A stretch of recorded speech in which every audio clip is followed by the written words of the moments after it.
अगर टीनेजर की लाइफ में उसकी फैमिली में कोई भी कन्फ्लिक्ट होता है तो इसका टीनेजर पे बहुत ज्यादा इम्पैक्ट पड़ता है। उसकी मेंटल लाइफ पे इम्पैक्ट पड़ेगा और कहीं ना कहीं उसका इनडायरेक्ट इम्पैक्ट उसकी फिजिकल लाइफ पे पड़ेगा, उसके इमोशंस पे पड़ेगा, थॉट्स, बिहेवियर पैटर्न्स, और वो कैसे आगे ग्रो करेगा इस पर भी पड़ता है। तो आज का जो टॉपिक है, आज हम इसी टॉपिक पे बात करेंगे कि जो फैमिली कन्फ्लिक्ट्स होते हैं उसका क्या असर पड़ता है टीनेज पे, टीनेज की लाइफ पे। तो स्टार्ट करते हैं आज का टॉपिक और हम देखते हैं कि आज के टॉपिक पे हम क्या क्या चीजें पढ़ेंगे। तो बेसिकली हम आज के टॉपिक में पढ़ेंगे मीनिंग, फैमिली कन्फ्लिक्ट का मीनिंग क्या है, व्हाई, उसके साइन और उसके लिए क्या आप एक्शन स्टेप्स ले सकते हैं। सबसे पहले आते हैं मीनिंग। फैमिली कन्फ्लिक्ट आखिर होता क्या है? देखिए, बच्चा जब टीनेज की उम्र में है तो वो काफी हद तक एक अडल्ट बन जाता है। उसकी एक अपनी आइडेंटिटी वो खोजने की कोशिश करता है इस एज में कि वो एक्चुअल में आखिर है क्या। प्लस उसके अपने थॉट्स होते हैं, अपने इमोशंस होते हैं, उसका अपना एक बिहेवियर होता है, उसकी अपनी एक लाइफ होती है। जब उसकी लाइफ और उसके फैमिली के जो बाकी पर्सन्स है उसके बीच में तालमेल नहीं बैठ पाता तो कन्फ्लिक्ट आता है। कन्फ्लिक्ट मतलब जब पेरेंट्स की थिंकिंग अलग है, बच्चे की थिंकिंग अलग है और दोनों एक सर्टेन लेवल पे नहीं आ पाते, ऊपर नीचे होती है तो कन्फ्लिक्ट आता है, क्योंकि हमारे थॉट्स हम प्रॉपरली एक्सचेंज नहीं कर पा रहे। हम अपने जो इमोशंस हैं वो एक्सचेंज नहीं कर पा रहे अच्छी तरह से और हम एक दूसरे की बात को समझ नहीं पा रहे, तो यही आता है कन्फ्लिक्ट में। ये है फैमिली कन्फ्लिक्ट। अब इसका देखते हैं कि ये क्यों, व्हाई। तो बेसिकली इसके जो रीजंस हैं, जो व्हाई के रीजंस हैं, वो 10 रीजंस हैं। सबसे पहले आता है डेवलपमेंटल चेंजेस। क्योंकि बच्चे के अंदर हॉर्मोन्स चेंज हो रहे हैं। अब हॉर्मोन्स की वजह से कई बार एंगर इश्यूज हो जाता है, क्योंकि उसको समझ में नहीं आ रहा कि उसको कैसा लग रहा है, तो वो चिड़चिड़ा हो जाता है, गुस्सा करने लगता है। प्लस क्योंकि उसकी बॉडी में चेंजेस आ रहे हैं और वो धीरे धीरे करके बड़ा हो रहा है, तो उसकी जो मेंटल हेल्थ है वो चेंज जाती है। अब उसके थिंकिंग पैटर्न्स चेंज हो रहे हैं, उसके समझने का नजरिया चेंज हो रहा है, देखने का नजरिया चेंज हो रहा है। हर चीज को वो अब अलग तरीके से सोचता है, समझता है और उसका कंक्लूजन निकालता है।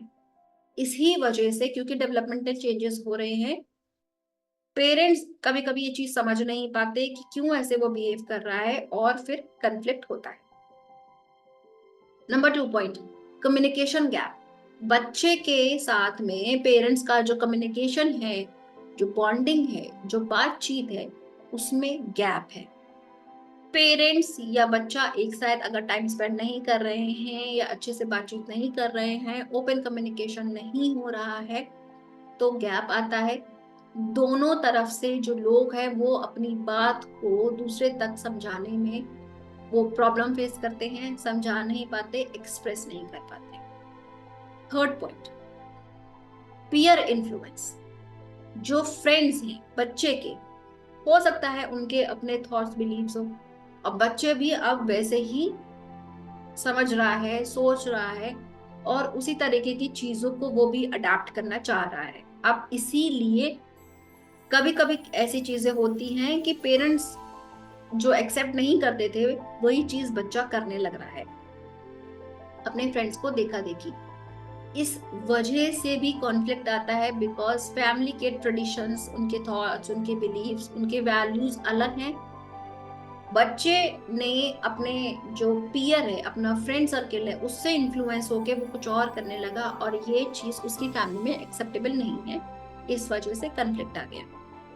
Fourth point, academic and social pressure. इतना ज्यादा आपने बच्चे को प्रेशराइज कर दिया, सोसाइटी की तरफ से इतना ज्यादा प्रेशराइज हो गया बच्चा कि अब वो कम्युनिकेट नहीं करता है आपसे, कन्फ्लिक्ट आता है, वो आपसे दूर रहना चाहता है, क्योंकि उसको लगता है कि अगर वो कुछ बात करेगा आप बात समझ नहीं पाएंगे, आपको लगेगा कि वो पढ़ना नहीं चाह रहा है।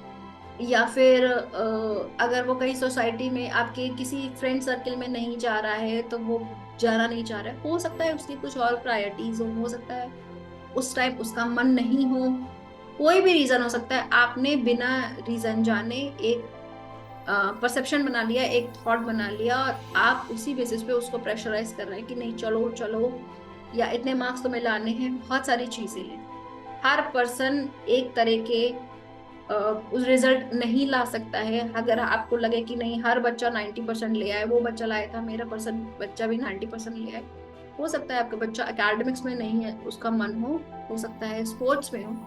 आप उसको गलत जगह प्रेशराइज कर रहे हैं। एकेडमिक्स में प्रेशराइज करें, अगर आप स्पोर्ट्स में करेंगे तो वो और अच्छा करेगा। ये भी एक चीज हो सकती है। फिफ्थ पॉइंट जो आता है रूल्स एंड बाउंड्रीज। जब हम रूल्स और बाउंड्रीज बनाते हैं अपने लिए, अपने बच्चे के लिए, अपनी एक लाइफ में, हम क्या करते हैं, हम रूल्स एंड बाउंड्रीज अपने हिसाब से बनाते हैं। हम बच्चे से उस टाइम पे कम्युनिकेट नहीं करते, या आप समझिए कि आप इनपुट नहीं ले रहे हैं बच्चे से कि बच्चा क्या चाहता है। आपने बोल दिया कि 10 बजे के बाद घर के अंदर आना है, ठीक है। अब आप क्या कर रहे हैं, अगर आपने प्रॉपर रूल्स नहीं बनाए हैं, एक दिन आपने कह दिया कि चलो, आपने उसको 10:30 बजे अलाउ कर दिया। अब आपने उसको 2-3 बार 10:30 बजे तक अलाउ किया, तो बच्चे को लगेगा कि नहीं 10 बजे सिर्फ कहने का है, 10:30 बजे तक मैं आ सकता हूँ। एक दिन आपने उसको 9:30 बजे वो पहले आ गया, तभी आप उसको डांट रहे, इतनी देर हो गई है, अभी तुम इतना इतना लेट आते हो, बहुत सारी चीजें सुनाई। तो वो सोच रहा है कि मैं तो आज टाइम से पहले आ गया, स्टिल मेरे पेरेंट्स मुझ पर डांट रहे हैं। कभी तो ये 10:30 बजे भी अलाउ कर देते हैं। तो वो एक पैटर्न सेट नहीं है, रूल्स नहीं सेट है, बाउंड्रीज नहीं सेट है। प्लस आपने अपने हिसाब से रूल बनाया है कोई भी चीज की, इतने घंटे तुम्हें पढ़ना है, ये एक्टिविटी में तुम्हें करना है, कोई भी आपने उसका स्केड्यूल सेट किया है, बट आपने उसे इनपुट नहीं लिया। अब उसको 4 घंटे पढ़ना है, हो सकता है उसके लिए 3 घंटे सफिशियंट हो सकता है वो 4 घंटे एक साथ ना बैठ के पढ़ पाए। बहुत सारी चीजें हैं, आपको बच्चे से इनपुट लेना पड़ेगा। देन अगर आप, क्योंकि आप उससे इनपुट ले रहे हैं, उसके ऊपर एक सेंस ऑफ रिस्पॉन्सिबिलिटी आ जाती है, क्योंकि मैंने ये रूल सेट करवाया है, अब मुझे इसको फॉलो करना है। और अगर मैं ये रूल फॉलो नहीं करूंगा तो जो कॉन्सिक्वेंसेस आएंगे मुझे उसको झेलना पड़ेगा, या मुझे उसको देखना पड़ेगा, उसके अकॉर्डिंग एक्शन लेना पड़ेगा। तो रूल्स एंड बाउंड्रीज सेट नहीं होती हैं, या एक ही पार्टी सेट करती है, इस वजह से कन्फ्लिक्ट आता है। 6 पॉइंट फैमिली डायनामिक्स। आपकी फैमिली में कोई चेंजेस आ रहे हैं, फैमिली में पेरेंट्स के बीच में आपस में कन्फ्लिक्ट है, उनकी बातचीत आपस में सही नहीं है, या फिर मान लीजिए कि एक पर्सन है जॉब करता था, दूसरा पेरेंट भी जॉब करने लगा, बच्चे के पास टाइम नहीं है। धीरे धीरे करके फैमिली में, क्योंकि स्केड्यूल चेंज हो गया, दोनों पेरेंट्स सुबह चले जाते हैं, बच्चा समझ नहीं पा रहा है किससे बात करे, तो कन्फ्लिक्ट आना शुरू हो गया। अब वो चिड़चिड़ा रहा है कि वो अपनी प्रॉब्लम किससे शेयर करे। तो वो आपसे बात करते टाइम कहीं ना कहीं वो आपकी सिचुएशन समझ नहीं पाएगा।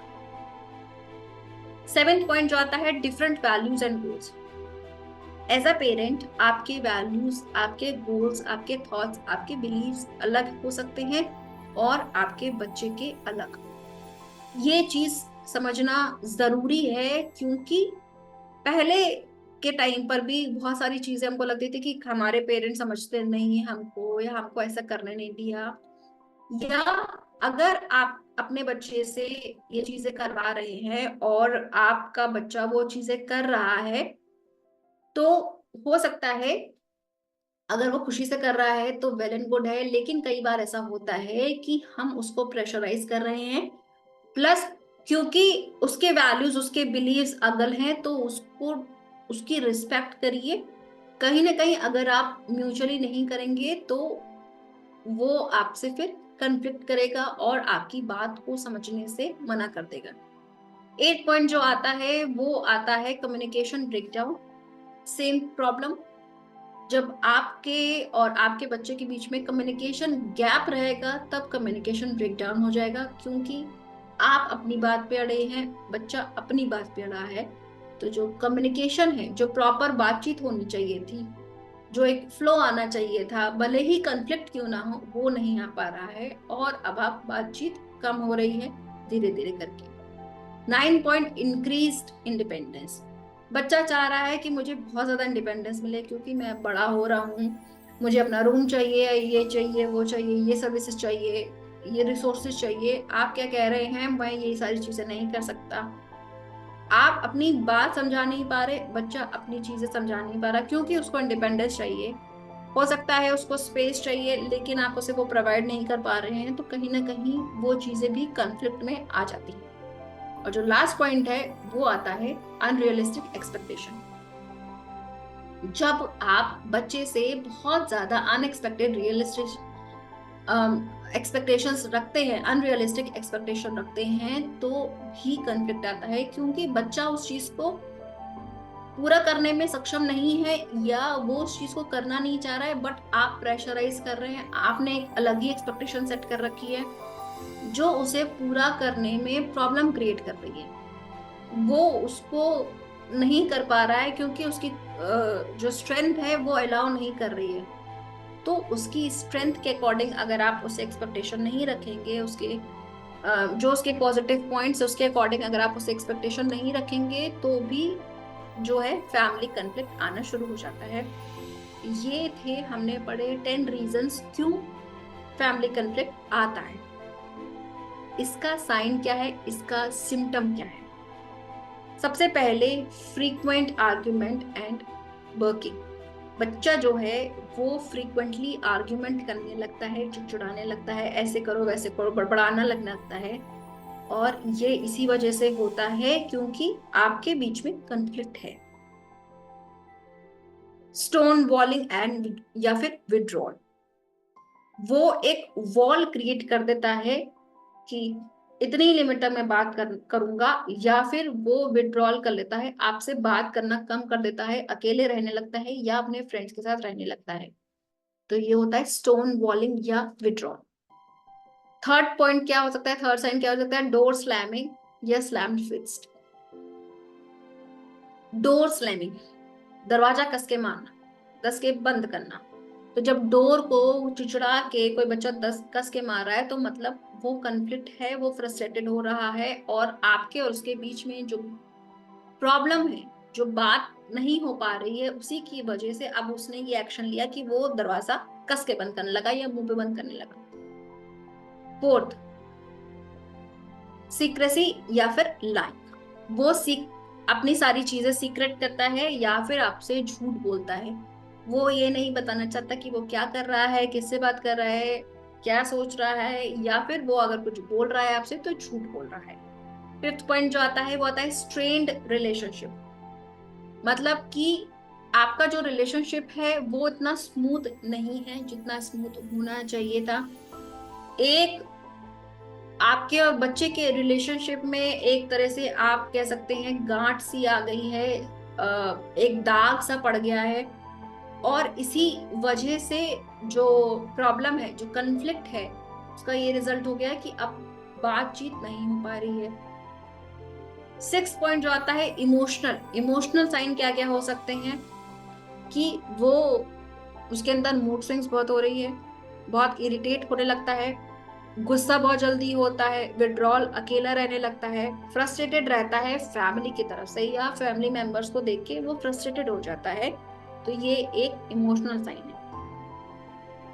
कम्युनिकेशन, कम्युनिकेशन के बेसिस पे क्या सिग्नल्स वो दे सकता है, ब्रेक डाउन इन कम्युनिकेशन, बातचीत नहीं कर रहा है, अकेला रहता है, जब आप कुछ बोलते हैं तो वो चुप हो जाता है, कुछ जवाब नहीं दे रहा है, या फिर वो चिल्ला रहा है, खराब लैंग्वेज में बात कर रहा है, या फिर उसको जो कंस्ट्रक्टिव कन्वर्सेशन है, कम्युनिकेशन है, या फिर वो आराम से शांत होके बात नहीं समझ पा रहा है, वो बहुत जल्दी हाइपर हो जाता है। तो ये आता है कम्युनिकेशन के बेसिस पे जो उसके साइंस एंड सिम्टम्स है में अगर वो कन्फ्लिक्ट झेल रहा है या उसके सामने ये प्रॉब्लम्स अराइज हो रही है। और जो एथ पॉइंट आता है वो आता है बिहेवियरल।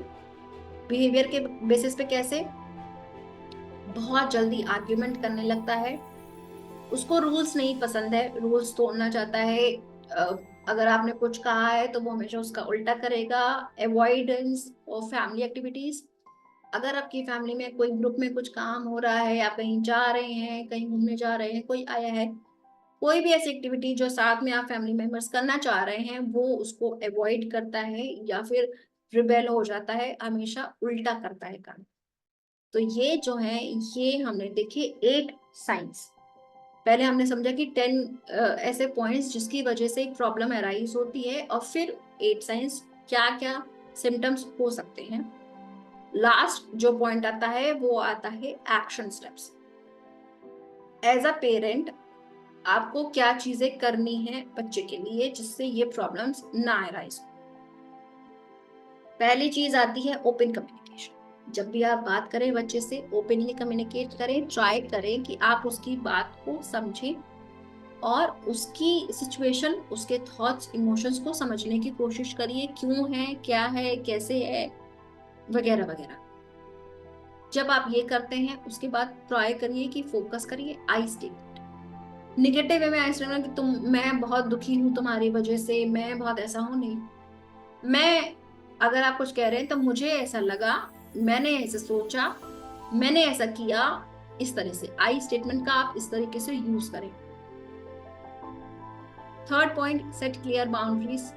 आप बच्चे से क्या एक्सपेक्ट कर रहे हैं और आप क्या कर सकते हैं, बच्चा आपसे क्या एक्सपेक्ट कर सकता है, ये सारी चीजें आप बिल्कुल क्लियरली सेट करें, बताएं, कम्युनिकेट करें, असर्टिव वे में बताएं आप क्या क्या चीजें कर सकते हैं और क्या चीजें नहीं आपकी तरफ से, प्लस आप बच्चे से क्या चीज एक्सपेक्ट करते हैं और क्या चीज नहीं बच्चे की तरफ से। तो दोनों तरफ से जब दोनों पार्टीज आपस में मिलकर बाउंड्री सेट करती हैं तो दोनों रूल्स को फॉलो करती हैं। फोर्थ पॉइंट जो आता है, नेगोशिएट एंड कॉम्प्रोमाइज। कई बार हो सकता है कि आपको, जब आप रूल सेट कर रहे हैं तो आप कहीं पे नेगोशिएट करें या कहीं पे कॉम्प्रोमाइज करें।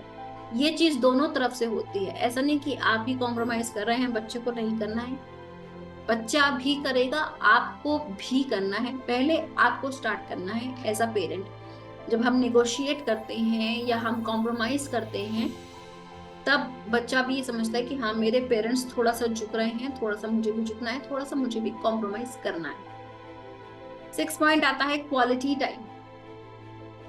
ये जब आप बच्चे के साथ में अकेले में कुछ टाइम स्पेंड करते हैं, और बेहतर होगा कि अगर दोनों पेरेंट्स अलग अलग क्वालिटी टाइम स्पेंड करें तो बच्चे के पास ज्यादा टाइम मिलेगा, उसको ज्यादा टेंशन मिलेगी। और दोनों पेरेंट्स से, क्योंकि अलग अलग टाइम पे आप उसके साथ टाइम स्पेंड कर रहे हैं, इससे क्या होगा, इससे बच्चों को भी लगेगा कि दोनों पेरेंट्स उसकी वैल्यू करते हैं, प्लस दोनों अपनी लाइफ से टाइम निकाल रहे हैं मेरे लिए, मेरी बात सुनने के लिए। और बच्चे का जो बॉन्ड है इंडिविजुअली लेवल पे वो दोनों से अच्छा होगा, प्लस बच्चे को भी समझ में आएगा कि किस तरीके की बात वो अपने कौन से पेरेंट से कर सकता है।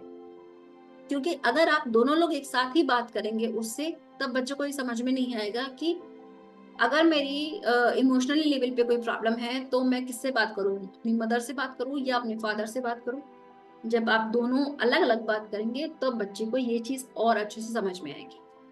6 पॉइंट जो आता है, एंकरेज इंडिपेंडेंस। उसको थोड़ा सा इंडिपेंडेंट होने दीजिए, उसको अपने जो वो काम कर रहा है, एक्शंस ले रहा है, डिसीजंस ले रहा है, उसको लेने दीजिए। आप सिर्फ उसको गाइड कर सकते हैं, आप उसको मेंटर कर सकते हैं, लेकिन आप उसके लिए सारी चीजें नहीं कर सकते। ठीक है, आपको समझा दीजिए ये चीज ऐसी है, बाकी उसका डिसीजन है, उसको करना है, नहीं करना है, कैसे करना है। और अगर अच्छा हुआ वेल एंड गुड, अगर नहीं अच्छा हुआ तो उसको समझने दीजिए कि कहाँ पे क्या गलती हो गई। ये मत कहिए कि मैंने तुमसे कहा था कि ऐसा हो जाएगा। ठीक है, ये सारी चीजें छोटे बच्चे के साथ अगर आप बोलेंगे तो ठीक लगेगी, लेकिन बड़े बच्चों के साथ में आप इस तरह से नहीं बोल सकते हैं। जैसे जैसे आप उसको इंकरेज करेंगे एक्शंस लेने के लिए अपने लिए, जैसे जैसे आप उसको इंकरेज करेंगे डिसीजन मेकिंग के लिए, अपने बारे में सोचने के लिए, उसकी जो डिसीजन मेकिंग स्किल है और अच्छी हो जाएगी और वो अपनी इंडिपेंडेंस का अच्छी तरीके से यूज करेगा। Conflict resolution skill. अगर आप दोनों के बीच में कोई प्रॉब्लम आ रही है, कॉन्फ्लिक्ट आ रहा है, उस टाइम पे थोड़ा टाइम के लिए ब्रेक लीजिए और थोड़ी देर बाद बात करिए। जब आप इस तरीके से पैटर्न सेट करते हैं कि आप दोनों थोड़ी देर के लिए किसी और टॉपिक पे बात करने लगे या वॉक करने लगे या ऐसी कोई चीज दोनों लोग एंजॉय करते हैं, या फिर उस रूम से चले गए जहां पर आपके बीच में प्रॉब्लम अराइज हुई थी, आपने वो स्पेस छोड़ दिया, किसी और टॉपिक पे बात करी।